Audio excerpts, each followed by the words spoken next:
Well, folks, the doctor is in. We are now joined by Dr. Michael Ledet to discuss both cholesterol and sleep disorders and the correlation between the two. We thank you so much for joining us this morning. Thank you. All right, well, first of all, what is this connection between sleep disorders and cholesterol? Well, I really didn't know there was a connection as I got into the fields. I got into sleep probably 30 years ago. But as I learned more about lipidology, about cholesterol, there's a lot of sleep disorders, particularly sleep apnea, makes your body more resistant to insulin, which makes you more pre-diabetic, which affects your cholesterol profile. So there's a connection. So, I mean, eating more junk can actually impact your sleep. Yes, eating more junk can affect your sleep. Wow, wow. Well, is there a connection, I guess, with some of these different, you mentioned apnea, but other sleep disorders that come from this too much cholesterol, too much yucky food? It's more sleep apnea than other, but poor sleep makes you gain weight, makes you more hungry. You crave more carbohydrates, which kind of increases your triglycerides, which gives you a more atherogenic or more of a cholesterol profile that gives more heart disease. Okay, so I guess the question then is, if you want to sleep good and you don't want to deal with some of these problems, what kind of diet are you suggesting? I mean, there's so many fad diets. Which one do you go on?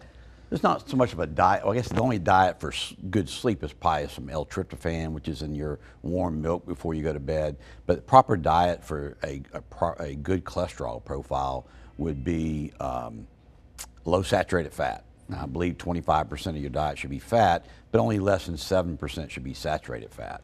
And then carbohydrates. There are good carbs and there are bad carbs. And I use a glycemic index.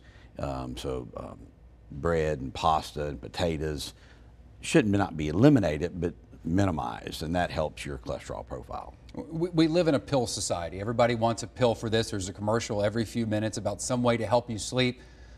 But we were talking about this earlier. Some of these over-the-counter pills, they're not what they're saying they are. Yeah. I've been treating patients with insomnia for 31 years, and I have a distaste for any over-the-counter sleep aid except for melatonin. Melatonin is not necessarily a sleep aid. It actually just improves your quality of sleep. It doesn't really help you go to sleep. But the over-the-counter sleep aids are all Benadryl or a form of Benadryl, and they can cause a lot of medical problems. Now, you mentioned prostate issues, all sorts of other problems that could just start impacting. There's been some studies recently even showing that chronically taking over-the-counter sleep aids, the PMs cause more memory loss, dementia. You lose your deep sleep, your dream sleep. It can cause prostatic congestion, difficulty to urinate. That doesn't sound good at all. That is not good. It causes more restless legs, which is one of the most unrecognized causes of insomnia.